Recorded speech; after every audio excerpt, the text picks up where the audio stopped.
Okay, Lynn, can we call for the adherent, please?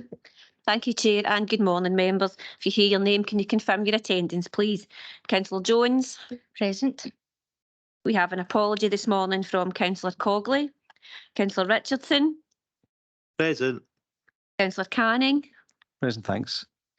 Councillor Peter Mabin. I'm here, thank you. Councillor Clark. Here. Councillor Lennox.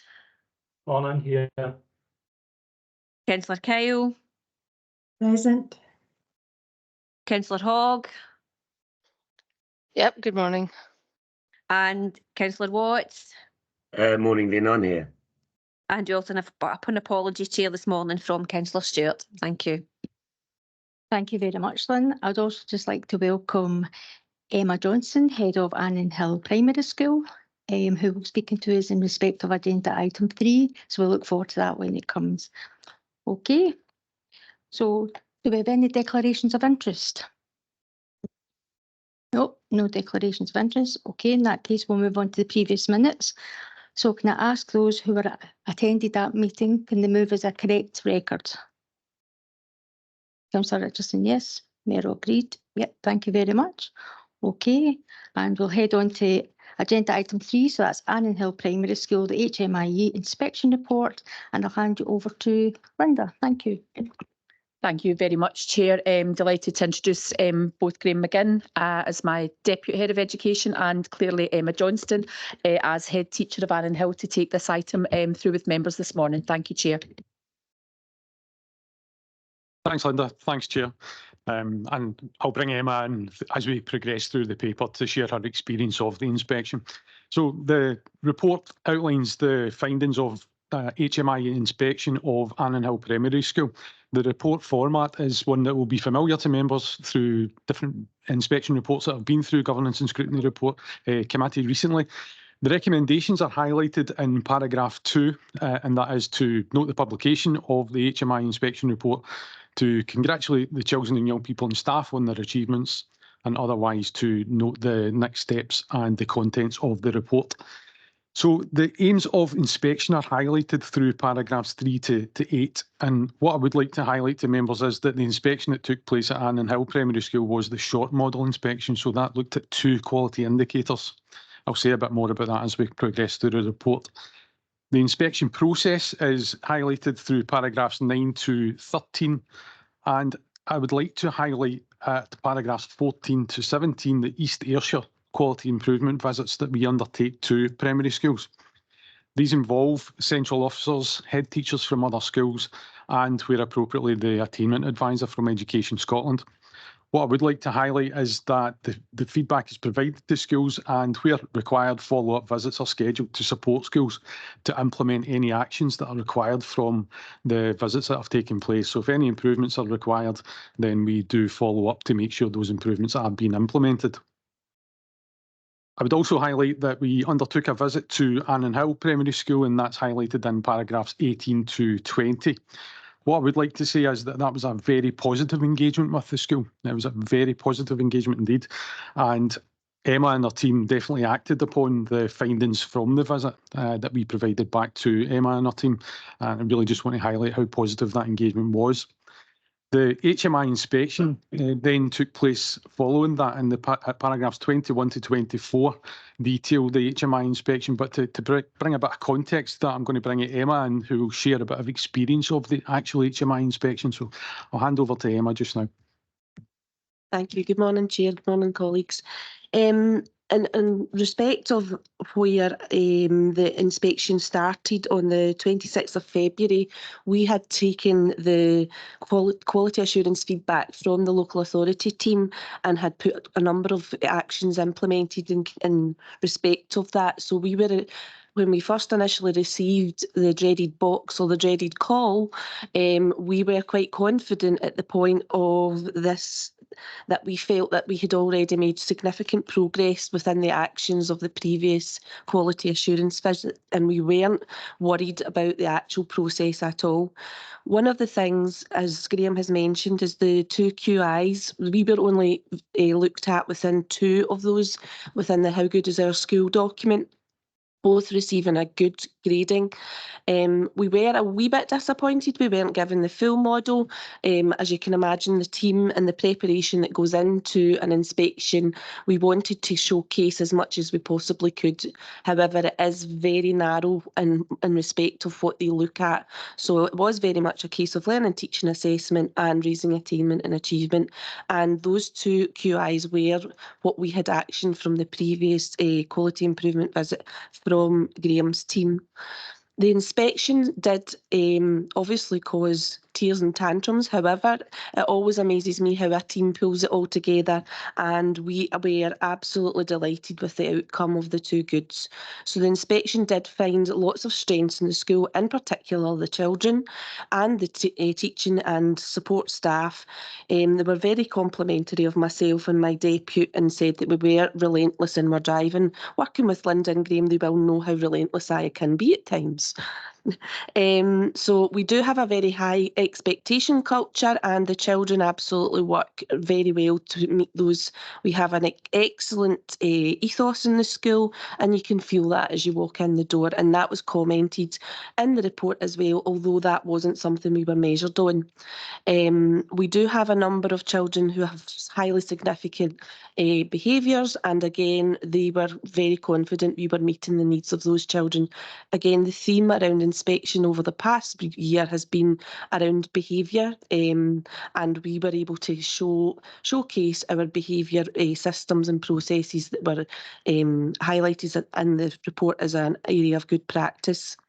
We do have a very calm, although we are very busy, we do have a very calm and purposeful learning environment. Our children, we do absolutely pride ourselves on the very positive relationships that we have across the school, and that goes from janitor, cleaner, all the way up to head teacher. The barriers are not there. Children can approach anyone in the school, and that was commented on in terms of the inspection team. Our lead inspector at that point absolutely was rooting for us. We did feel it was a very positive experience in terms of that, and the strong professional partnership even with the team from the get-go showed that we were absolutely engaging in anything that they would advise for our next step. So our children experiences are absolutely high quality, but the next steps obviously was what we wanted to focus on. The inspection then moved into the areas for improvement, and it was absolutely what we knew we had to do anyway. So the teachers were to continue to develop consistent approaches to learning and teaching. The children should experience learning at the right level of difficulty. That is a lot to do with pace and challenge, and making sure children are the pace is increased. And senior leaders will now analyse more rigorously the impact of strategies and implementation of initiatives that we put in place. So if we have a child that's struggling and we give them dyslexic support, is that making an impact? And they just want us to drill down a wee bit further on that. And absolutely, we will continue to increase the children's progress and attainment over time. Okay. Thanks, Emma. And just to conclude the paper, the response to inspection at points paragraphs 25 to 27, just to highlight that there is no return visit from HMIE, and also to highlight a couple of things that have taken place since the writing of the report, that Emma's deputy head has presented to the other deputy heads across the deputy head network in primary schools to share her experience of the inspection. And similarly, Emma has now presented at 2 head teacher meetings to share her experience, so that other head teachers are learning from the experience at Annandale Primary School. So happy to hand over to members for any questions, but certainly delighted with the outcome of this report. Thank you very much, Graham. Thank you very much, Mrs Johnson. I'm absolutely delighted. Anne and Hill are punching above the weight, so it's great. Every time I've been in that establishment, it's been very kind, respectful, a happy environment. I had the pleasure of joining you with other board colleagues the other week. They're getting their photos taken, and it was great. We had some children there with us. It was absolutely fantastic, and it was delighted that you got the scores that you did for the school. So well done to you and your team. I've just got a couple of questions, if that's all right. So at the top of the report, I read the report, and at the top of the report it says, within Annandale Primary School, there is a culture of high aspirations for children. I think that's terrific. And I felt that when I was in the school and when I visit the school, the children do aspire to be the best that they can be, and that only comes from yourselves, you know, implementing that culture, embedding that culture within the establishment, and that's to be congratulated. So that's really, really good. There was also a section in the report that touched on our golden lesson, which was developed by staff and pupils. Can you just give us a wee bit of background to that? Absolutely. We spent a bit of time over the last few years looking at our lesson structures and how it meets the needs of all learners within the classroom. Children don't know what they don't know, and it's very much a case of if the teacher has it in their head what they want the children to learn, it needs to be much more explicit. So the children and the teachers got together and did a working group around that and actually designed their own golden lesson, what it would look like, what it would sound like, how they would have a clear marker within their lesson structure if they knew they were achieving what they had set out to initially learn. So it's very much a case of every class has this same lesson structure with an introduction, planning out what the learning is. Then the middle section is very much either activity or further learning based on it. And then the final section is where have they taken their learning and how are they actually implementing it into an activity or a skill that they have learned from it and how that would relate to real life. So a lot of the golden lesson structure is not just about what is learned, it's also about what impact that might have within their skills for learning life and work. So a lot of that then moves it forward in terms of the children then know that they would use it in an opportunity in a job situation. So that's our golden lesson and it's very good. Great, thanks very much. Also within the report, and you touched on it briefly yourself, there were references to behaviour. So obviously exclusions which are now reducing, which is great. So can you share some of your examples of bespoke supports in terms of your approaches to the challenging behaviour? Absolutely. We have embraced the relationships policy within East Ayrshire Council and we work very closely with the inclusion team.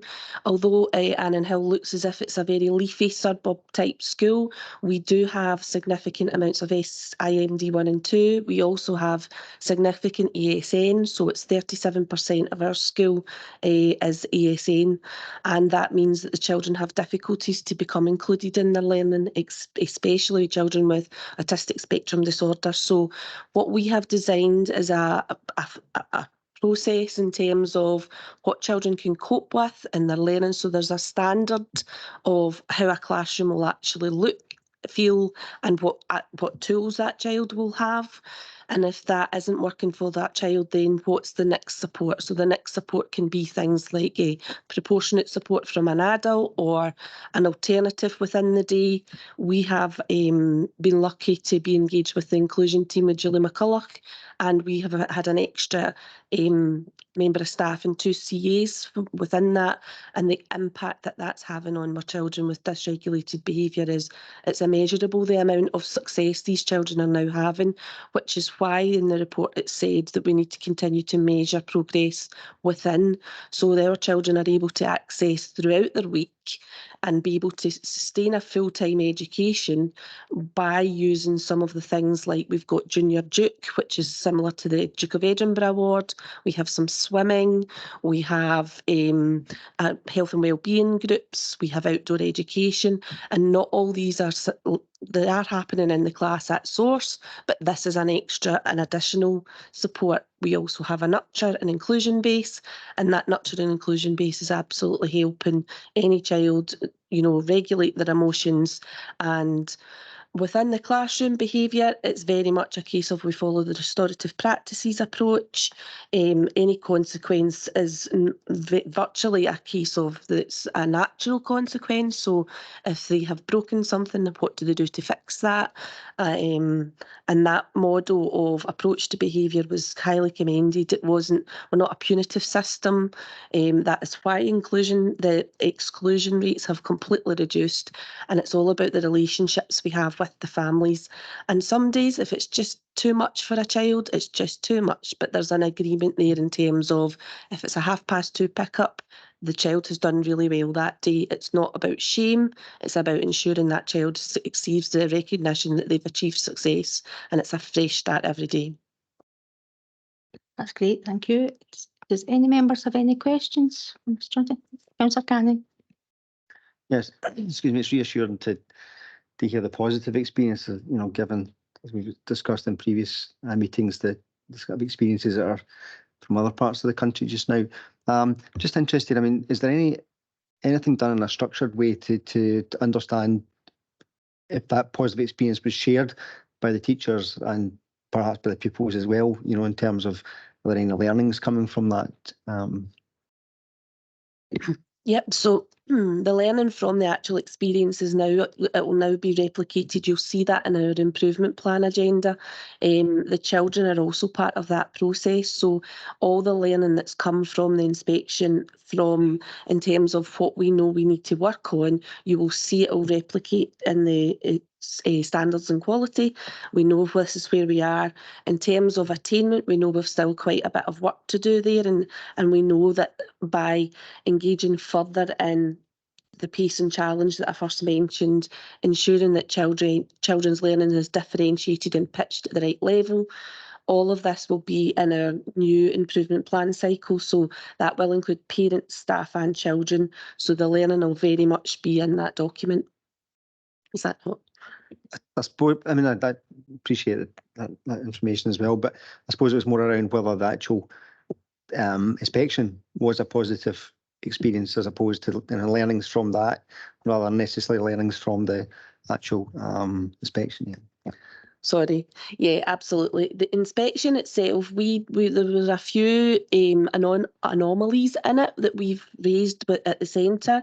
The messages coming from the HMI teams are quite significantly different, and I know that's something that the Chief Inspector is looking at in terms of that. So one thing that we had raised in terms of that, and Graham knows that we were looking at one of the inspection team was very much a case of drilling down on how we were delivering lessons, which was different to what the national message has been. So we've had to feed back to our staff members at the team. The national message isn't matching what the inspection team was looking for. So I think that quality assurance is absolutely needing to happen in that respect. Graham, did you want to come in? Thanks, Chair. So two aspects I would like to pick up. The first one is learning from Arran Hill and the other inspections that we've brought to Governance and Scrutiny Committee. In terms of, I've already referenced the experience of Emma sharing that experience with other head teachers, and part of that learning is around about how they conduct their engagement with HMI, you know, and that honest engagement about where the school is. So that's the first thing. And Emma was very honest and upfront with the inspection team about what they would see in Arran Hill, you know, sharing the positives, but also being honest about what the challenges are as well. And the team certainly welcomed that. And secondly, in terms of influencing that messaging nationally, we do have colleagues within our own teams centrally who are in national teams, so to be able to shape those national messages. So, for example, we have a member of our central team as part of the NRIM, the response to mathematics, who's influencing those national messages and then able to bring those messages back to East Ayrshire as well. Great, Graham, thank you. Does anybody have any questions? Councillor Maven? Thank you, Chair. And thank you for the report and well done on your inspection. I see the Chair of the Parent Council was involved at one point. Can you tell us a wee bit about your Parent Council at the school and how active they are, and are they doing fundraising? What kind of projects are they involved with? Yeah, absolutely. We have a very, very active parent council. The leader of the council is also one of these people that helps out on these occasions. So as his children attend the school. So our parent council, we do have to keep them very well informed. Our parents are that type of parent where they like to know exactly what's going on in the school. So they were fully informed of what the the delivery of the message to HMI inspection was going to be. They were absolutely part of that process, and I took them through the paper that I would be presenting to them. So they like to have that level of involvement within the education side of it. Within the fundraising, etc. side of it, they are hugely active. They understand the challenges that the school has in terms of resources, the size of the school, and they absolutely want to provide the very best experiences for the children. So our community events have been school and parent council led, so we're very much a team approach where the community involvement, we've had a number of events that similar to like On Thank, etc., where the community comes together. We share with experiences around just what's out there. There's a lot of pinpointing other resources for people. And then we have a number of school discos, fairs, the sports day with their tuck shops, although it's not, well, I'm not saying it's not healthy. Anyway, everyone's allowed a sweetie every now and again. So no, they are absolutely a very active council, and what I do get from them is huge amounts of support and huge amounts of fundraising to allow to. So they this year have funded, every child had £2 towards their trip, their summer trip. They've had £2 towards going to the pantomime. So they're looking at costs, they're looking at ensuring that everything's equitable, and if they also provide that wee bit additional support in terms of resourcing the school. Recently they have given us £500 per department, so the teachers were clapping their hands about some of the things, and again it's not things that we would provide like stationery wise, it's very much what's your wish list, what could we do that was a bit different. So I know that one set of the team have bought like Connects because of the Connects challenge, and it will help their learning moving forward. So very, very active parent council, very supportive, but they need to be very well informed. Okay. That's excellent. Well done, and well done to all the parents getting involved with the school. It's brilliant. Thank you. So, Mrs Johnson, so I noted within the report that there was a sample of safeguarding documentation which was examined by the inspectors. So can you just share with me what the agreed developments would be on those? The agreed developments were absolutely the one in terms of health and safety. We needed to, there was one bottle of medicine that was out of date that needed to be destroyed. So that was the next step in terms of ensuring that the medicine cupboard is looked at weekly. We've put that in place since the inspection, and the other things were very much a case of continue to. So our additional support needs, our documentation was looked at, our child protection documentation was looked at, our exclusions, our SHE reports, and what the actions are beyond that. One small piece of advice was ensuring when anything happened to a member of staff, there would be a follow-up meeting with that member of staff, so that member of staff felt fully supported in it. So small changes, but absolutely we knew we've already implemented it since the inspection. Thanks for explaining that. And I've just got one last question. I also noticed there was a wee section about PEF in the report and just about wider consultation with parent groups. So in terms of the PEF, what are we spending the PEF on for Annan Hill, and what are the parents wanting to spend it on? The parents would like to spend on anything and everything. They think it's an endless pot, to be honest. We do recognise that this year we didn't go down the route of a participatory budget system. We had overspent in our staffing allocation. So at this moment in time, we do put an amount into staffing allocation, we put as an amount into classroom assistant support, and a lot of that is due to the inclusion support that's required over and above the current. We do put in the expenditure around Junior Duke Awards, putting the children through their swimming. All of these costs are coming directly from PEF, but they're also directed to the children who are in SIMD 1 and 2. They just wanted us to be a wee bit more explicit around not only that we were maybe funding a member of staff, but we were actually what we were utilising that member of staff for, and if that was carrying out outdoor learning or junior Duke Award or enhancing experiences for children that were within secondary 1 and 2, then we need to be more explicit in our approach to that. That seems fair enough and reasonable. Does anybody have any comments or questions before we wrap this up? No, I think the only thing to say is congratulations and well done. And please extend our thanks and warmest wishes and appreciation to all the staff back in Annan Hill Primary School, and take back the biggest gold star for the pupils for making that establishment really special. And I look forward to my next visit. Okay, thanks very much, Mrs. Thank you. Johnson. Thanks, Chair. Thank you. Okay, folks, can we agree the recommendations on page 10 of the report? Yep, thank you. So we'll head on to the next agenda item, and that's the final measurements and capital works contracts for the period 1st of October 23 to 31st of March 24. And that's over to you, David. Thanks, Chair and members. And obviously, this one can't compete with the previous report at all, and it's rather more mundane. But, as members are aware, we have always reported to this committee the contracts that are awarded and put in place as part of the scrutiny function, and it's also always been part of standing orders that if any particularly works contracts exceed the original cost by more than 10%, then it needs to be reported to Cabinet for Cabinet to have sight on that and to give approval to whatever additional funding approach has been taken in terms of topping up the budget for that particular project. It was identified actually at this committee as a product of its normal activities that the gap was any contracts awarded where they didn't exceed the 10%, there was no reporting of the outputs, and that was the genesis of this paper, and it's now built into standing orders that we now regularly, and have for several years now, many years I think, reported the outcomes on the capital contracts, just to let members and the public have that greater degree of oversight and scrutiny.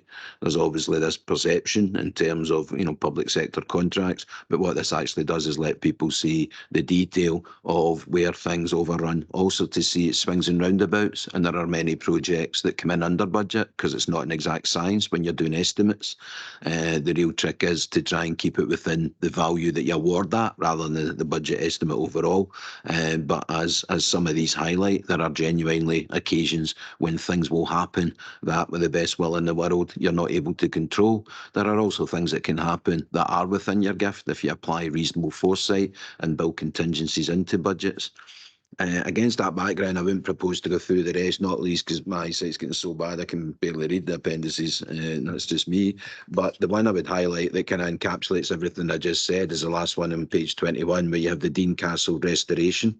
In terms of prudent approach, there was a significant contingency built in because it was the stone restoration, and it's well known in those kind of projects that once you start you can find more than you ever expected. So that was the proper approach, build in the contingencies, and they were subsequently required.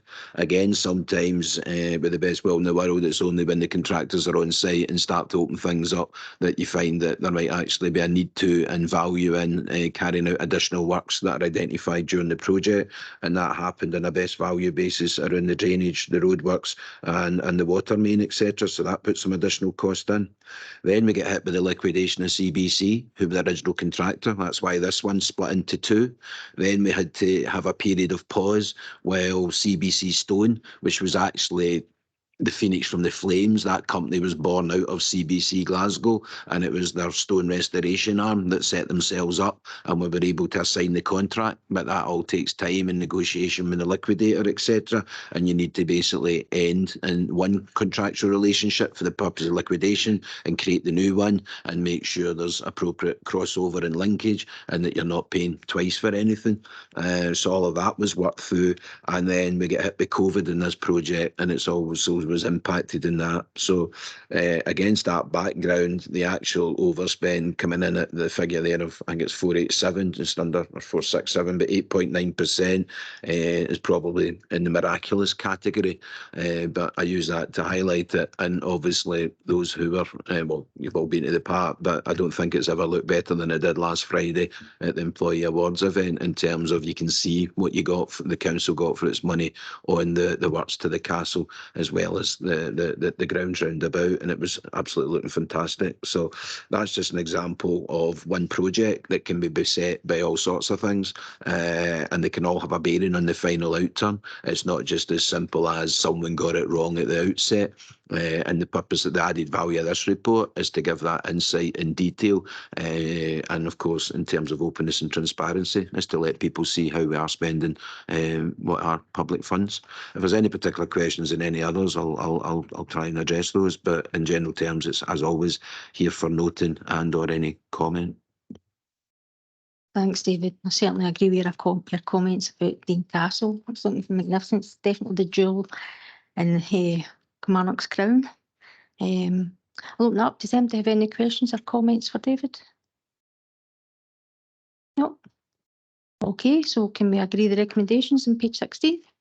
Yeah, there you go, David. Let off lightly this morning.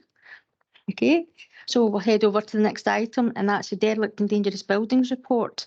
Is it Pamela? David. Oh, is it David Wilson that's going to take this report? Thanks, David. Thanks, Chair, and morning. This report presents committee an overview of the derelict dangerous buildings within East Ayrshire, which are either present cause for concern and hence have been subject to the service for formal notice during 2023-24 under the building standards or planning legislation, or are subject to regeneration proposals involving the council. As background, members should be aware that it is the responsibility of building and landowners to keep their property from becoming dangerous or untidy, such that it is affecting the wider area. The powers of building standards and planning to intervene in such cases are relatively limited and primarily centre around where a building is dangerous to the public or where those using them, and where a property is adversely affecting the wider amenity of an area. It's highlighted at paragraph 3. The properties detailed within the report include buildings that are in a derelict or dangerous condition and which have either been subject to a complaint or formal enforcement action. Buildings which are merely untidy in their appearance or land which is similarly untidy are not included within this report. Where the structural stability of a building is deteriorated to an extent where it is unsafe to persons frequenting the building or to the public in general, the council has mandatory powers to undertake necessary actions to make the building safe under the Building Scotland Act. In respect of derelict buildings, enforcement action is discretionary under the Building Scotland Act and Planning Act and may entail the council to fund any enforcement work that is not undertaken by the owner. 29 dangerous buildings notices were served by building standards in the reporting period to make an owner undertake works to return the building to a safe condition. On 21 occasions, direct action has been required, with debt recovery pursued against the owner. 2 notable examples from the reporting period have been listed at paragraph 6 to 12 for context, including a long-term problematic case at Jameson Road in Darvel, which has required a number of interventions over the last few years.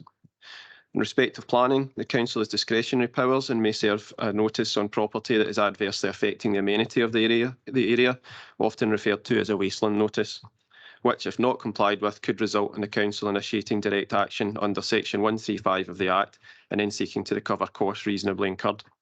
During the reporting period, it's noted that from 8 complaints, 1 notice was served. Paragraph 15 confirms that there are currently no outstanding notices on listed buildings at the moment. Turning now to paragraph 16 to 37, these set out various plans and groups taking action or works collaboratively towards regeneration and reuse of properties and empty sites across the district. This includes, for example, work to regenerate 39 Bar Hill Road in Kilmarnock, as noted at paragraph 24, buildings within the Howard Park as set out at paragraph 25, and the Trotters building in New Kilmarnock as set out at paragraph 26. Another notable return to use of a derelict building is the former Grange Church in Kilmarnock, which was completed and opened in May 2023 as the West of Scotland Climbing Centre, as highlighted at paragraph 28. In respect of debt recovery from direct action, paragraph 40 and 41 highlight some of the challenges in debt recovery, with figures provided for costs incurred and recovered during the reporting period. In conclusion, it is noted that most matters in respect of potential derelict or dangerous buildings are resolved by active management, engagement and discussion by building standards and planning with owners to achieve desired outcomes. Additionally, grant funding has been used to enable and help various groups and owners with this. In some instances, though, notices under the Building and Planning Acts are necessary to remove danger or to secure improvements. The recommendations are set out in paragraph 2, largely to note the powers available, the actions taken by planning, building standards and other teams and groups across the council. And I'm happy to take any questions you might have. Thank you. David, thanks very much for that report. I'm going to open it out and we have Councillor Clark and then Councillor Lennox. Good morning. I'm really pleased to see that you're dealing with Jameson Road because it has been a thorn in the side of the community, but also it's very, very dangerous. The children are up on the roof. If they go through, we're going to have a tragedy. So I'm hoping that you will demolish the building that could be used for something better. But it is a very, very dangerous situation. Children are setting fires. They're throwing the tiles down. It's so it's good to see it's being dealt with. Thank you.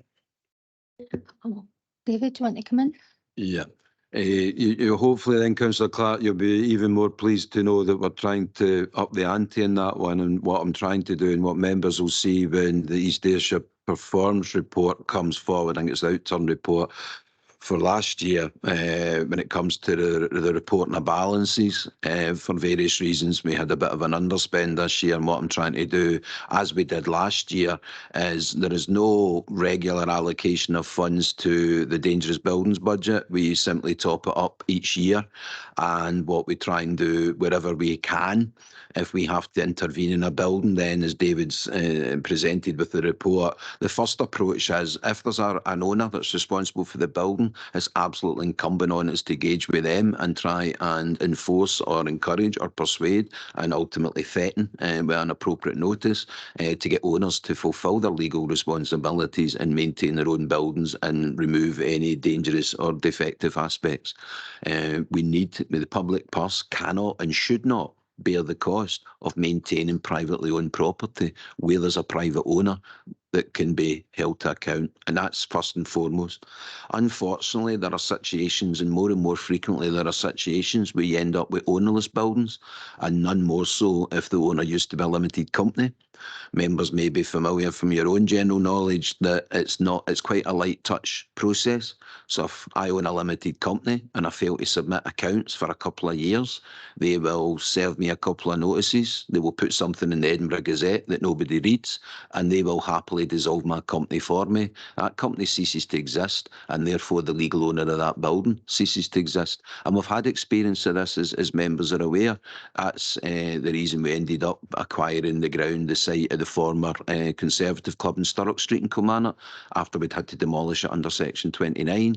That's the reason we had to acquire 18 Townhead Street in Kilmarnock after we'd started demolishing the buildings next door. And the bottom line is it's too easy for limited companies because there's no checks.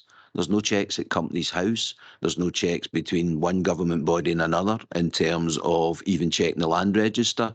There's no checks, does a limited company own buildings, whether they're in good condition or not, before this light touch approach and they get dissolved for not complying with Companies House rules. There is a process, if people are aware of the dissolution process, they can object to that, and there are other processes that are helpful that I'll touch on in a minute. But the bottom line is Jameson Road, the factory, the former factory there, is one where there's no legal owner. So whatever the council does with that building is at the council's expense and at public expense. And what I'm actually trying to do is create a fund through allocation of our balances, is to get enough money in the fund, and there's another 250,000 getting in, and I'm hoping we've now got enough, but we're also needing to get estimates, notwithstanding what I said earlier, what we think it would cost, because a more proactive approach, as an example for this one, would actually be to go in and finish the job in one go, because it will be cheaper than going out 10 times and replacing the fencing or bringing down bits of it at a time on an emergency basis. But I have to do that, and while that's the right thing to do and the sensible thing to do, and that's what we're aiming to do, that'll be anything up to potentially 500,000 or more hit to the public purse to provide that solution, and the council's ability to continue to provide those solutions for certainly every problem building, but even every problem building that may also be ownerless, is limited as the budget is limited. And that also involves me seeking to get cabinet agreement to allocate those balances for that purpose when there are other critical services, nothing to do with us in these buildings, but you know what the rest of the council activity is, and there may well be consideration that those unspent balances would be better going to fill gaps in other services budgets with a greater priority than this. But that's not to undermine my argument that this needs dealt with. So we are trying to be proactive. We are trying to put enough money into a fund to actually let a single demolition contract to bring it down. The only good news in this is the good bit about the Companies Act is because it's so light touch at the front end, there is a process by which any party with an interest can apply to the court to acquire title to land that was previously owned by a now non-existent limited company. That's what we've done. That's the process we used at Sturrock Street. It's the process we used in Cumnock. And it's actually, ironically, the process that we used when, rather reluctantly, we also acquired the 3 voids at Grief Hill and Garleff, going back to the open cast scenario. So the headlines are, we are trying to actually put enough money together, subject to cabinet approval in due course, to create a fund that would allow us to deal with this in one final act. The balance I need to bring with that is I know there are other problem buildings, but where there are owners, I go back to the opening comment, we need to start with them, and we shouldn't be spending public money if there are owners there that can be compelled or required to deal with their buildings. Where they hit these standards, there is a gap because these are minimum standards, dangerous and defective. There's actually no particular obligation on any owner to maintain buildings to any particular standard. It's the other way around. As an occupier, I have a duty of care. So if I don't maintain my building and slates fall off the roof and I fail to take reasonable precautions and those slates hit and injure someone, then I'm open to a delictual claim. So it's not complete freedom to leave your buildings to rot. There's these minimum standards that we enforce, and then there's other legal considerations, but there isn't an actual duty to positively maintain your building to a particularly high standard. It's the reverse. It's where responsibilities kick in, where you fall below, the condition of your building falls below these minimum standards. So that's the headlines there. And as I say, Councillor Clark, we're trying to deliver a final and permanent solution for this one. But I just need to manage expectation that our ability to find those sums of money and deal with these scale of problems will be limited. Due to the overall financial position and the fact that the council does have far many greater priorities as well in which to spend a decrease in budget. So that's the kind of headlines there, and that's what we're hoping to do. The next stage will be to get a cost estimate of what we think it will be, make sure we've got enough in the bank, and then seek to try and let a demolition contract for this one in the course of this financial year. Lovely, thank you for that. Okay. So that was good to hear, David. So obviously that will be a future decision for Cabinet to take. So hopefully that will go through. So I've got Councillor Lennox, Councillor Watts, and then Councillor Richardson. Thanks, Chair. Thanks, David, for that report, and thanks, David, too, for that detailed description of these properties are a real blight in the landscape within communities, and we've probably got at least 2 in Muirkirk. You've got the old Trotters building. You mentioned the Trotters building in Newcumnock, but there's also one in Muirkirk as well as the first floor of the old co-op building. I'm just wondering whereabouts you believe these lie on the scale. From my perspective, they definitely fall into the description in paragraph 3, but not being familiar with the other properties in the authority, where do you think these lie in the scale of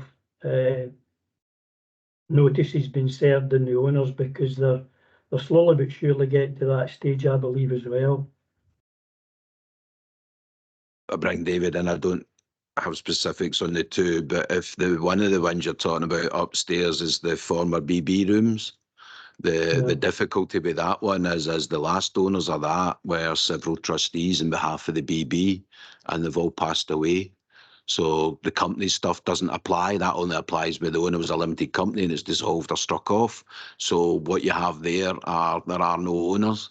There is a process by which genuinely ownerless properties where they were previously owned by individuals who have just died and no provision's been made, whatever, there is a separate process by which any party can purport to. So I go to my solicitor, I get my solicitor to purport to grant me a title as if he were the owner, but it's done on the clear basis he's not the owner.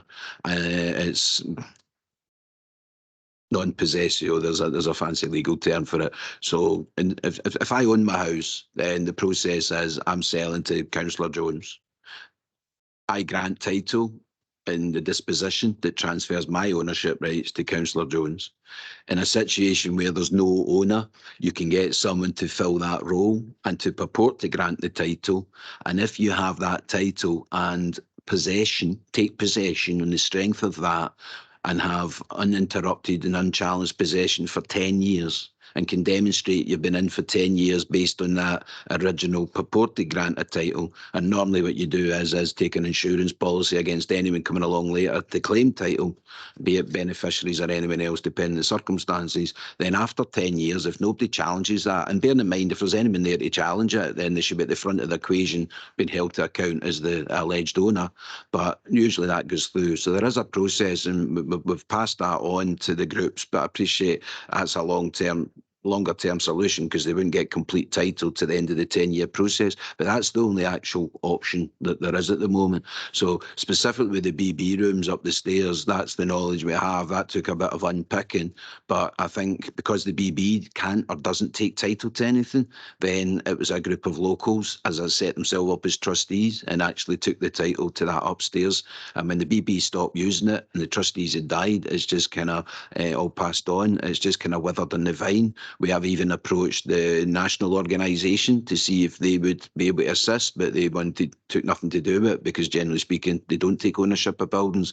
So that one is hard to resolve, but the way forward would be for any group interested in taking on ownership of that building to follow the approach I've said and get a private solicitor to grant them that original title on the basis of it's understood. The person granted it doesn't actually have the authority to grant it, coupled with 10 years vacant possession or unchallenged possession, then there is a potential route to provide a solution to some of the other ones.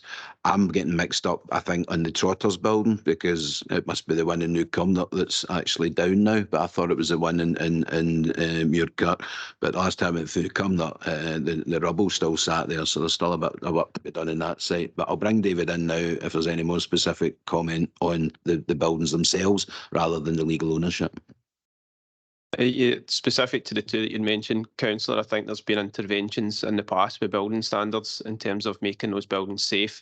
But there's a distinction there in terms of the building standards involvement is solely to make the building safe. It's not about the appearance or improvement to the building. So interventions have been quite specific to make the building safe again.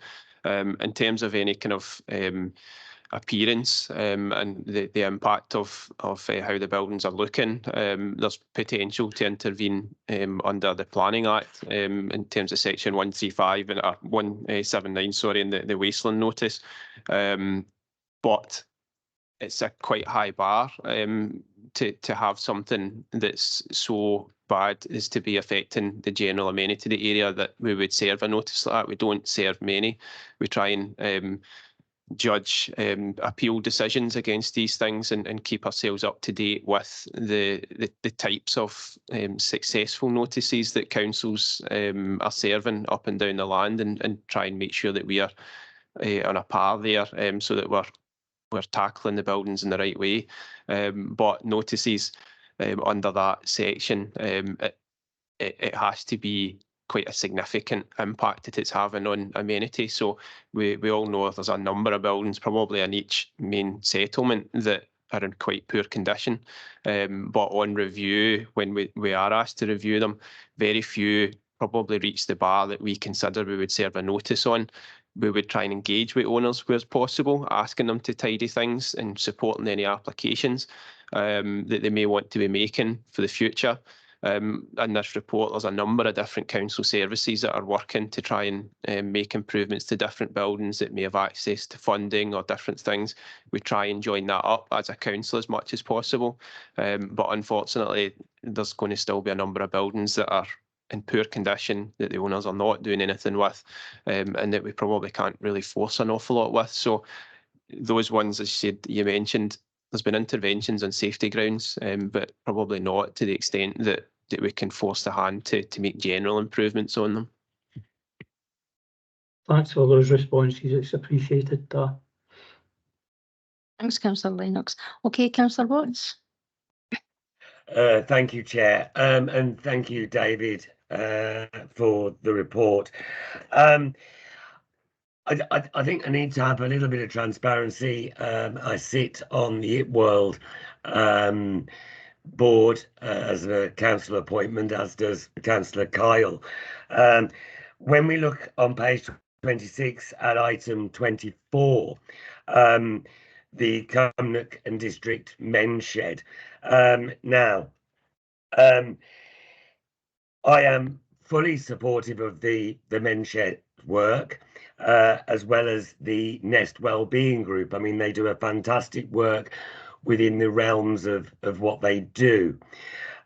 These are council buildings that sit alongside YIT World in Cumnock, which obviously, as all of you will know, deal with children, children's groups, vulnerable children. Whilst, as I said, I am extremely supportive of the work that the Men's Shed and the Nest Wellbeing Group do within our community, I'm not 100% sure that the Nest Wellbeing Group being right next door to YIT World is ideal, bearing in mind the clientele that they deal with, being right next door to children, vulnerable children that are being dealt with obviously on a daily basis by YIT World, and obviously the programs that they put in place. I am extremely concerned that no consultation was done with ward councillors on these proposals, when in actual fact we were told at a recent YIT World board meeting that this had been signed off by councillors, and certainly councillors Kyle and myself had no knowledge that the Nest Wellbeing Group was being put in with the Men's Shed sitting next to YIT World. So it's really I have extreme concerns here with them, not with the work that the Nest Wellbeing Group do, because the work they do is valuable, and it needs to be done within the community, but actually putting it right next door to children in this aspect, I think should have been consulted a lot further than obviously what it was. And they're just my comments on that, Chair. Okay, I'm going to bring David in. Yeah, I think, to be fair, I knew I was aware of an issue, and I appreciate the further clarification. I think initial thoughts would be the purpose of this report is to deal with dangerous and derelict buildings. It's about the building. And what we do, whilst we do report factually what's happening for the benefit of member and public interest, and let folks see that it's not all doom and gloom, and there are some solutions being developed for some buildings. Unless this committee wants to apply scrutiny to that separate process, then I can't recall specifically. My best guess would be that that's maybe been under the CAT arrangements, because that is the council putting another body into a former council property, and that would probably normally be under the CAT arrangement. I'm not cited, I've not had the chance to investigate where that decision was taken, whether it was in one of the reports to Cabinet, but what I would say is it's a separate matter in terms of the appropriateness of the arrangements the council has put in place or is contemplating in place. And I think if many members have concerns, such as have been articulated about the suitability of that, with respect, I think that needs to be raised with the client service in the first instance. If there are concerns either about the process in terms of the consultation or lack thereof, or about the merits in terms of citing one group next to another group, without going into the detail of that in public session, then if there are issues, which I'm not disputing, I'm not in a position to comment on, but if there are issues of concern, then I'm not sure at this stage for this committee, I think they would need to be explored with the client service and exchange with the client service, and then have a better understanding of where we're at in the process. If it's already been transferred or leased, then that's one thing. If it's in contemplation, subject to funding and a decision still to be taken, that might explain the lack of clarity. If it's something that's still in evolution, but I don't actually have the facts to hand. I think before the committee starts to investigate or commission such matters, we should let normal arrangements kick in first, which would be for members with concerns to have that dialogue with the relevant client service and establish exactly where we're at. And if we have already transferred it and leased it, then it's about managing that. And if we haven't, then it's about taking on board any concerns about the suitability of the proposed approach before it's put in place.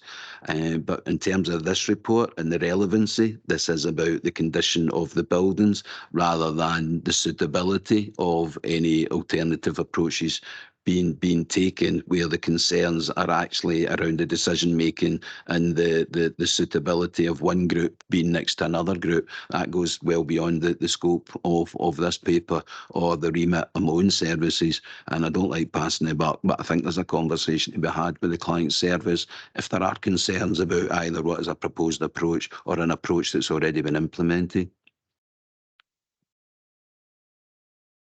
Thank you very much, David, for that response. Okay, Councillor Richardson. Thanks, Chair. It's just a couple of questions for David. It was a good conversation between my colleague, Councillor Clark, and David there about the former factory site, Jameson Road, Darvel. Just to state, I don't know the site at all. It's not my ward, so I'm no au fait with the layout, etc. But it does seem from the paper to be a sizable site. It was just to ask David, £500,000, I think, was mentioned, maybe £500,000 demolition costs, I think.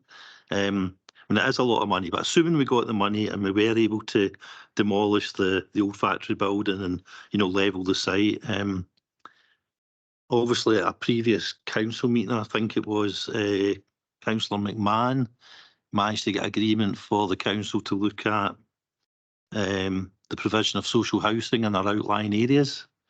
So I'm just wondering, and I know this is like way ahead, and it's a lot of ifs and buts, but if we spend £500,000 to demolish the factory at Jameson Road in Darvel, is that site, to your knowledge, David, would it then be suitable for the building of social housing? Could it be a site that the council could keep, if you like, on a bank, so that if we decided to build social housing in Darvel, we would have land available, a brownfield site? Would this site be suitable for that? That's just really the question. I don't, because we haven't done any site investigations. We have the contaminated land register, obviously it's a former factory. I don't think it was heavy industrial use, so it shouldn't be too bad. But like you've identified, that the first step would be, going back to what I said earlier, the first step would be to apply to the court, as we've done in other situations, to obtain the title to the site. So at least we would own what we have cleared. I wouldn't have any expectation that the value of the site, being a brownfield, would likely be anywhere near the demolition cost. We're not that lucky, but whatever value there might be in the site, if we had a look at that, if that happens and we've acquired the site, then I think obviously the decision making around the buildings based around managing dangerous buildings and the risk to public safety, so they're different considerations. But if we get through that, the valuation is just more building up what I can reasonably take from each year's underspend. So it's not so much about what do we need, there it all is. It's what can we actually justify putting into that pot. But I need to get the balance right between not putting it in at such a slow rate that the building's falling down anyway. So I'm trying to get that balance. There's also the competition of there might be greater demands in those balances than knocking down a building in Darvel. And I get that, and that's why it'll be there in the balances in East Ayrshire performs for Cabinet to consider, and then you'll see it here at GNS in due course. So I'm just going on the basis to sign off all the contracts, including all the demolition contracts. So that's just my rough guesstimate. And when you see what smaller and other projects cost us, then that's my hope. It's not even my estimate, it's my hope target, because that's what I've got at the moment. I'd really like to deal with. We will acquire the land. We would obviously, speak to Blair in the first instance and invite them to consider and come to a view. So they would get first dibs on it in terms of the council utilising that site potentially for social housing or otherwise. And if the council came to the conclusion that for any reason, no demand, not suitable, whatever, then if it wasn't a goer, then we would look to market the site for whatever kind of redevelopment might be best suited to whatever the issues are at that point, if and when SIs, if they're required, are carried out. It may be housing took the view, and I'm just speculating, they may say, well, there's no demand in that area, so you wouldn't even get to SIs. They may say, actually, there is demand, that would be good, but they'd probably then want to have some preliminary SIs just so that we're then starting to get an understanding of what any extraordinary development costs might be as they put together a budget and a project. But if it was of interest to the council as a housing authority, that's the first offer. We would only go to market if the council itself had no good use for the site. But all of that would be taken into account. I can't say at the moment because we're not spending money. We're a long way away from that. We know what we've done. We know the building. We know broadly what was there. And there's a contaminated land register information as a starter for 10. But I think it would be then at the next stage that if it was a goer and it was a suitable site and there was demand in the area, it might be some preliminary SIs just to establish what's below the ground at that point. So yeah, council first, and if the council didn't need it for housing, then we'd look to market it for whatever's the most suitable use or uses to get a return on the money and put that money back into the pot to try and keep it at a level whereby we can deal with others in the future, albeit that capacity, as I said, will be limited, but we still need to be able to deal with the worst ones. Having limited capacity is not the same as doing nothing. Yeah, thanks for that answer. Could I just drop another question in quickly to David? Can I just bring Pamela in? No, just Sure, on that point, sure. David. Yeah, just to give members some comfort, it's one of the first things that David has given me to task me in taking it forward. And certainly I'm looking, speaking to procurement as well as facilities management to get a cost of demolition. But I think importantly is, what are we going to use this site? I actually visited it yesterday with the 2 building standards team leaders. I had a very wet site visit around the site. It is a big site on that, but it does have a lot of potential. There's woodland as well, and it links well into the open space. So we're going to look at what future uses that we can bring to that site. So I'm intending to set up a working group, bringing together a number of services like, as David said, housing, in terms of property as well. On that, legal is going to be essential, procurement there to see what communities as well, regeneration, to see what we can take forward.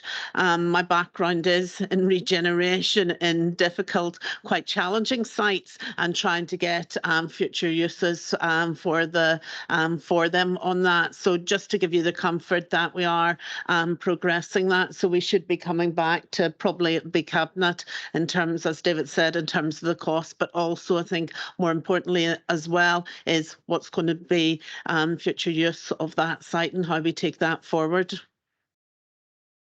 That's brilliant. Thanks to both officers for that. That's just a real quick one. It's a wee bit of an aside. David's already gave us the last time these type of properties came up at Governance and Scrutiny asked about this property.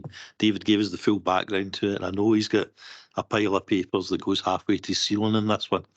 But I just wondered from that discussion, and that would have been 3 months ago, maybe longer, has there been any developments on the old picture house in Ditchfield Street, Kilmarnock? The only reason I'm asking is every time I go by, David, the greenery and the small trees come growing out the front here are getting larger and larger, and it just doesn't look good. But I just wondered if there's anything, has anything happened?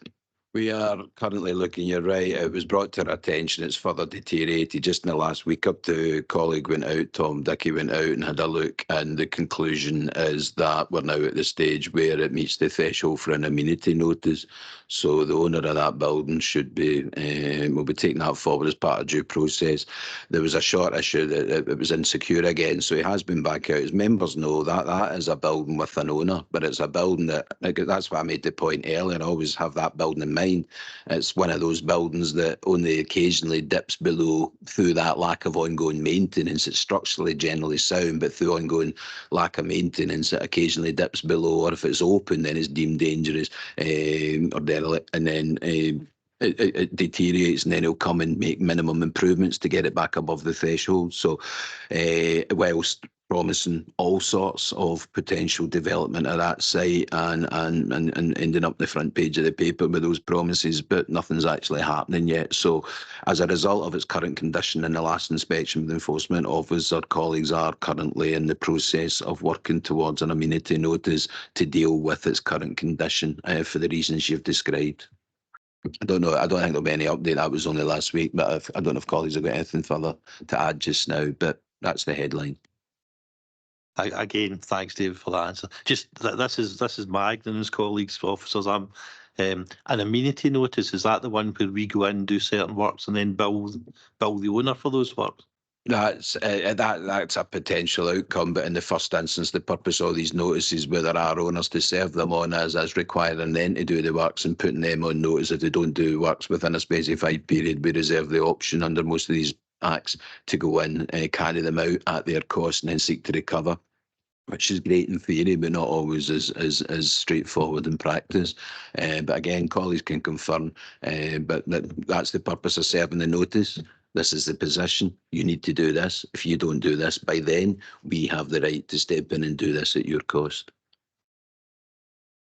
Yeah, essentially David summed that up just right. It's we would initially look to engage and not have to serve notices if we don't have to, if they commit to do it and we see the action, so that we don't have to go down a formal route. But if it's repeated issues or a lack of engagement, but there is an owner, a notice is the kind of next step to give us the teeth to make sure it can be taken out. We being the backstop as a council, we can take out, undertake the works to comply with the notice, and then we pursue debt recovery thereafter. But I believe that owner is around and speaks to us and will do work. It's just repeatedly having to chase along and fix it.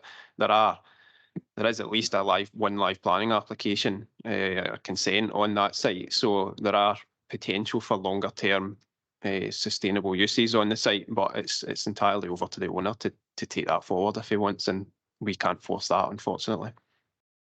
No, again, thanks to officers for those answers, Chair. Thanks, Councillor Richardson. See, just in terms of building standards for work to make safe, dangerous, derelict buildings, in terms of pursuing debt recovery, what's the percentage of success? I don't know if those figures to hand. I mean, there's actually quite a small number of cases. We do report, members will see again back within East Ayrshire performs, that we also plunder the balances to top up the general fund for the smaller works. So I'm creating a special kind of ring fence budget for Jimison Park, but we also take money out of balances to fund in year these kind of interventions where we maybe need to go and put a bit of fencing in some of the less costly ones. And we don't always recover from them because the companies or the individuals may just end up going into insolvency or bankruptcy or may not have the means. So I don't know if David's got anything to hand or if it's something we can maybe build into the next report. I don't have anything at hand, and it would be a difficult one to give you a definite figure on because it's going to change year on year. It depends entirely on the notices that we serve on and which properties and what the circumstances are. So the likes of Jameson Road, that was a fairly hefty bill when we had an intervention there. We won't get that money back because there's no one to pursue. So whenever that happens as a percentage of recovery, that's going to be small. So I can only say anecdotally, we'll recover a percentage, and you'll see in the report there's a figure there, but it's a small amount compared to what we spent. But that figure is skewed by if we're serving notices on ownerless buildings, we'll never get that money back. But we pursue any owners where we can through normal debt recovery processes. Some owners pay, and once the work's done, others have to be pursued. And then there's other sites where we'll have no chance of recovering it. So I don't think we could ever give you a definite rough percentage, because it will fluctuate every year depending on the circumstances of the notices we serve and the buildings that we're serving them on. Not to prolong things, is the reference David makes to para 41 and page 30, where in that one financial year it would be 48,000 just under spent and 6,000 and odd recovered, but it doesn't mean we won't go on to recover, if we're lucky, more of that in future, because debt recovery will span more than one financial year depending how keen they are to avoid making payment and how able they are to make payment. So it wouldn't be a match for match, but what we do and can continue to do is report that, and if need be, we could maybe, for instance, break that down, because the obvious question is, well, what buildings and what was that 48 grand spent on? So we could maybe provide a bit more information, but what you'd be showing is probably no recovery. That 6 grand might have been recovered from a previous year, but without overcomplicating it, we can maybe just look at the financial information and further breaking down the cost, and at least telling you in each year what was spent on each of the buildings, and then there's that recurring picture. If it's the same buildings, members can see that. As I say, the percentage itself probably isn't relevant, but we do give the headline figures, and we can maybe give more of a breakdown in future reports.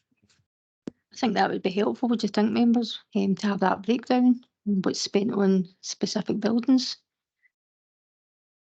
Yeah, I think it would be good information to have to hand. I mean, absentee owners, there's obviously been a very, very, very, a huge case in Ayrshire, not in this local authority, but, south of Ayrshire, where basically the property had to be almost demolished before an absentee owner came out of the woodwork.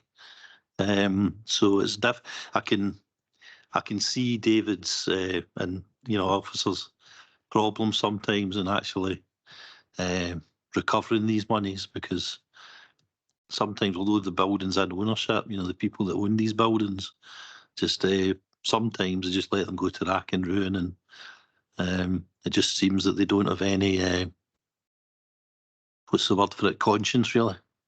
So I can see how difficult it could be to recover these sums sometimes. Councillor Cannon, do you want to come in? I was just going to say, I think so. I couldn't share. So I was just going to say that on reflection, I don't think it's too much difficulty. And I think it would be helpful if we, in future reports, break down that 48 grand figure and just put it into a table that just allocates each sum to each building, and then a further column which will either confirm if that building's ownerless, in which case there's no prospect of recovery, or if it's owned. And given the principle of name and shame, I'm quite happy that we name the owners, as long as we get that right legally, we don't name the wrong owner. But I think we should be putting that in there anyway, because folks should see why we're spending and what we're spending public money on, and who's failing to fulfil their obligations to put us to that expense. So I think there's probably a wee scope there just to broaden that out a wee bit in future reports. That's what I'd suggest you. I think that would be good. So if we could maybe take that forward, I think that would be helpful. Councillor Canning. And just in relation to that, I suppose cumulative cost would be useful, as opposed to in year cost. But the point I was going to ask was, obviously this is not unique to East Ayrshire. It's heading one direction, particularly as, I guess, 1970s buildings are coming to a certain lifetime. Are we doing anything to lobby central or UK government in terms of changing? You mentioned the fact that there's no check on title for, dissolution. It can't be that difficult to do a search of the land register. Are we lobbying along with other councils for any change in this area? I've certainly had that conversation with the local MSP, because he's got quite an interest, and he's one of the first to be raising the former ABC with us on a regular basis. So I've had that conversation in terms of highlighting, but it's just my thoughts. You've got the land register as an arm of the state. The KLTR and which I didn't touch on earlier, but the King's Lord Treasure and Remembrancer, because there is another aspect to ownerless property, or bona vacante as it's called, and everyone understands that if go back to the scenario, a company owns a building, the company ceases to exist, everyone assumes and believes at a lay level that the title immediately transfers to the Crown because it's bona vacante. It doesn't. The first option goes to the Crown. And if they think there's value and it's appropriate, they will take title on behalf of the Crown. But there's no value in what we're looking at here. And what they've done in the last few years, they've kind of come out the shadows, they've revamped themselves, and they're actually trying to get on the front foot. And going back to Councillor Lennox's point earlier, I can't remember if it's the former Trotters building in New Cumnock or Muirkirk, but they are actively working, or were working, with one community group to try and facilitate that same transfer, whereby they don't grant title, but they denounce their interest. And when they denounce their interest, there's then a clock ticking for anyone else to come and acquire title. So they were certainly working with a local group on one of the former Trotters buildings, as well as the car park project. It was definitely Muirkirk, the former coach house. So they're trying to actually encourage, a bit like what we're doing with the CAT transfers, but on a national basis, they're trying to get onto the front foot and engage with groups and support the process of bona vacante that's not going to the Crown, not been taken by the Crown, being brought back into useful life rather than just sitting withering on the vine. So it's been the subject of discussion with the local MSP, but I'm not aware of any direct lobbying of that, because it's actually there and it's quite obvious. I think as well you've got the interaction, because of course companies legislation, I better not stray into that one if it's reserved or devolved, but I'm pretty sure it's reserved. So you've got the crossover of different legislators and you've got crossover of different legislation. But my fundamental point is quite simply, Companies House is effectively an arm of the state. They oversee that. They're managing companies legislation, and their focus is the compliance of companies with all their rules. And as I say, you don't submit your accounts for 2 years, you're on a notice, you do nothing, you don't challenge your notice, and they'll actually tidy up. They'll tidy up your business affairs by dissolving your company, and you don't need to worry about it. Even at a basic level, if one government body required to check with 2 other government bodies, particularly the agents of the state, they're not government bodies, but other third-party organisations such as the Land Register, it can't be hard for Companies House to ask that and say, we're thinking of dissolving this company, do they own heritable property? And if the answer is yes, then build something else into the dissolution process to avoid the light touch. You haven't put your account in for 2 years, you cease to exist, and then you've got problem buildings anywhere in Scotland that are further compounded by the fact there's no owner to engage with. So to me, the simple step would be to actually build into the dissolution process that inquiry and then some provision to deal with heritable properties so that companies don't just get dissolved, because you're actually through that process helping the directors of those companies abdicate themselves for their responsibilities by winding their company up for them without the need to deal with the business, because they know what they own and they know what they own through the company. But Companies House doesn't avail itself of that information. So it's actually dissolving companies without even having any sight or knowledge of whether that company owns a building, whether it's a shiny new building or not. But of course, it's never the shiny new buildings, because nobody lets a company get dissolved if there's a penny in the bricks. They take the pennies out, they sell what's worth value, and it's what's left. So to me, it's just too light touch. And there should simply be a slightly more detailed process by which the question is asked, does that company own buildings? And if it does, then treatment and arrangements need to be put in place. Or it's a different approach, and don't just let them off the hook by dissolving the company and let them walk away. They're not even walking away, they're getting carried away by this process. So I'll leave it at that. Maybe I should start lobbying, but as I said, it has certainly been the topic of discussion with our local MSP. Yeah, no, I'm just asking if there's any more we can do as a council to kind of force that. I mean, something else, you know, if you identify title to property, then you have to notify the council in which that, because it's us that are picking up the bill, you know. So that may be again part of the process. So the other question, well, not question, but maybe offline I can touch on this impacting the amenity, because is that purely, I don't want to get into all the details just now, we can discuss it offline, because I'm thinking particularly about one particular building in my ward in Sturton. Is that purely health and safety, or is that, you know, because there's a serious impact to the amenity there, albeit it's not, well, at this stage, it's not maybe a health and safety issue. The planning notice is largely about amenity, so it's about whether it's affecting the area to such an extent that we're required to intervene like that. So it's for particularly problematic sites and kind of buildings as well. So always happy to speak to you about it. Essentially, if there is a piece of land or a building that's of concern, one of our enforcement officers would have the initial look at it and discuss that about whether we think that's reached a level where it could justify a notice. And if it doesn't, then we can always speak to an owner to see if there's any interventions we can do at that point. But yeah, always happy to have that discussion if there's something in particular. Thanks. So, Chair, just in between, we did produce and provide, it was mainly initially intended for our group of MPs and MSPs, but there is a fairly detailed briefing note. So maybe what we need to do is refresh and recirculate that in the first instance, because that sets out everything we're discussing here, the threshold for dangerous legislation, the defective buildings legislation and the amenities notices, and getting into some of the other things round about who's hit for cutting grass and roundabouts and stuff. So we'll maybe refresh, because that was a year or two ago, maybe just update that and we'll reissue that just on the back of this discussion. And beyond that, we're happy to discuss that in relation to any specific building as we go forward. Thanks, that'd be very helpful. Thanks, David. Thanks. So as well as derelict and derelict buildings, unsafe buildings, we've got regeneration. So the Howard Park's got a mention in here, and it's the Kilmarnock Station Railway Heritage Trust with Old People's Cabin. So that'll be good when that finally is finalised. And also the Kilmarnock Tenants Club, who took over the Bowling Green site. Although, and I know this isn't for this paper, but certainly I'm disappointed and annoyed that there was mature lime trees damaged by the contractor. And I think that's a wider discussion we need to have about, you know, how we protect the trees, and just, do we know if these trees were TPO'd, just as a matter of interest? They were. I think, and I know you know this because we had this conversation, I appreciate this happened last year at primary school, Hillhead Primary School from memory, Lonehead, sorry, primary school. The difference there was, unfortunately, the last incident was a council project and was a council contractor, so that was slightly closer to home.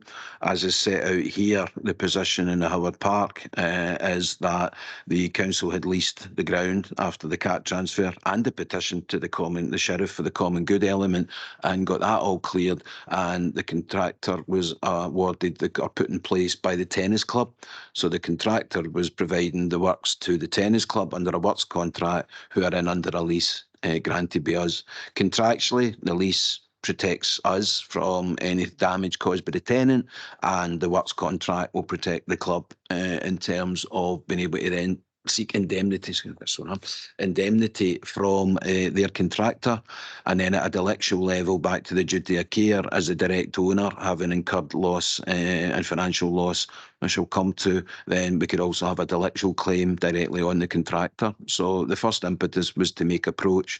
Those informal approaches have been made. The contractor hasn't bitten in terms of early admission of liability and acceptance of a liability to reimburse. So we'll now begin down the legal route. I don't know the detail of how it happened, and I'm conscious we might end up in court. So I would just leave it as we will seek to pursue recovery of all costs. Current estimates in terms of making good any damage, removing and replacing the 6 lime trees are I've seen a figure at 10,800 from memory. So it's not a massive cost, but it's not about the pounds and pence. It's losing the trees, and they were subject to TPOs for a reason, etc. But we will be looking to recover the cost. I won't comment on because I don't know the detail of exactly how it happened, but one would assume that if it was done properly, it wouldn't happen. But we'll explore all of that through the legal process of seeking to recover the cost. But I'm quite clear that's the course of action we'll be commending and undertaking on behalf of the council along with the client service, because, well, I'll leave it at that. Thanks, David. It's really disappointing when we lease ground or whatever, and then this happens. So I'm thinking, what sort of take a step back and we'll look at what we're leasing out, and we put you know, we absolutely make clear that these are mature trees here, TPO'd. You don't get anywhere near them. Your contractor stays well back from them. Would be my view in that learning for future. Really, really annoyed and angry at the loss of those mature trees, but very happy for the regeneration within the Howard Park with the two charities. Is it, Councillor Mabin? Thank you, Chair. Paragraph 19, there's an empty homes collaboration group. I've got one in Short Leys. How would I check that the one I'm thinking about in Short Leys and Ayrshire Avenue is in this group and being discussed, or how can I add it to that group for discussion to try and move it forward? Probably contact Karen Walker in the first instance. I'm not being funny again, but the deal with private landlord legislation and the Empty Homes Initiative. There's only 2 or 3 in the team, but they're very good and very effective. So as a direct response would be approach Karen Walker in the Housing and Communities in the first instance, and she'll know if it's already on the radar, and we'll pick it up with you if it's not. Okay, is there any other questions or comments for any of the officers? No. That's the case. Can we agree the recommendations on page 22? Okay, thank you. So the next agenda items, annual review of all planning, enforcement and listed building consent appeal decisions and local review body decisions during the period 1st of January 23, 31st of December 23. And it's over to you again, David. Thank you. Thanks, Chair.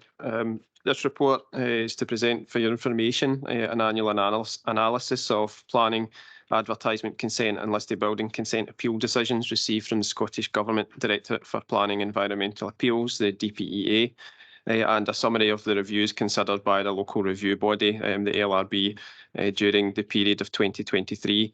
As background, the appeal route for certain applications will be to the Scottish Government and usually be determined by an appointed reporter. These cases are planning applications that have been refused by the Planning Committee, advertisement applications and listed building consent appeals. Where a planning application is determined under delegated powers and refused, the appeals route is to the local review body, a panel drawn from councillors on the Planning Committee. In addition, as well as refusals, an applicant can also make an appeal against the terms of a condition imposed on any approval granted, and can also appeal against the non-determination of an application by the planning authority where the statutory target set by legislation for determination has been missed and no agreement on an extended timeframe has been reached. As highlighted at paragraph 3, 4 appeals were determined by the DPE in 2023, 2 of which were planning appeals and 2 appeals against refusal of listed building consent. The details of these appeals are set out at Table 1 and Appendix 1 from page 39 of your papers. It's noted that 3 of the 4 appeals were dismissed by the reporter, upholding the original decision of the planning authority. 1 planning appeal was allowed and consent granted for a preschool nursery in Woodlands to the north of Loudon Street car park in Mauchline. Paragraph 4 highlights that there have been 11 applications determined by a local review body in 2023, 10 following refusal of the planning application under delegated powers and 1 for non-determination of a planning application. The details of these are set out in Table 2 from page 48 of the papers, noting that 8 cases were fully dismissed by the LRB, 1 case was sustained and 1 case part sustained, with the non-determination appeal also sustained and consent granted.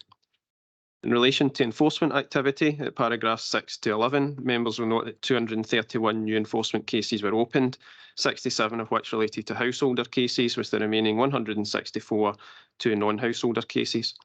265 cases were dealt with and closed during this period. Enforcement cases are opened where unauthorised works have been carried out. Paragraph 10 noted that 20 formal enforcement notices were served during this period. In addition to these enforcement cases, a range of other functions related to enforcement were carried out, including notices of initiation of development, notices of completion of development, planning inquiries, which often allege unauthorised works and therefore require investigation, as well as compliance monitoring work. Some consideration is given to the ways of working and process enhancements in paragraphs 12 to 15, noting that there have been only 1 appeal on the grounds of non-determination, which generally indicates that processes to agree extensions of time with applicants and of keeping an agile performance process and trying to retain staff and recruit to vacancies have, at least in part, been successful.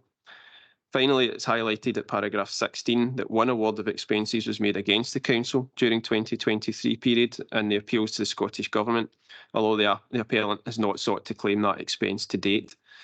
Arrangements to minimise the risk of such expenses are touched on in the financial and legal implications section of the report, noting in particular that decisions should be governed by the requirements of the Planning Act in respect to the development plan, and that sound professional advice from within the council and on occasion expert external consultants is available to inform the decision making.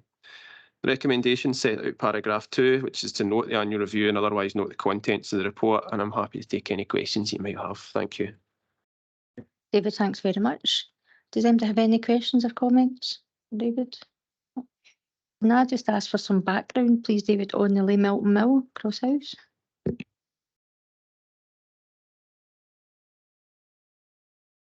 Take that one. Okay.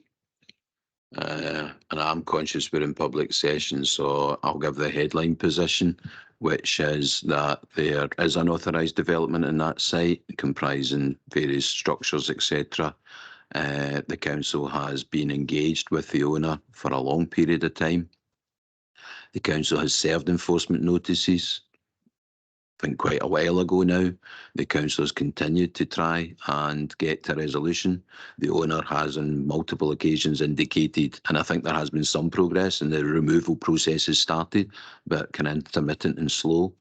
All I can say, and I cannot say any more in public session, is that there are other matters that are complicating our ability to progress that one, either through direct implementation or through engagement with the individual.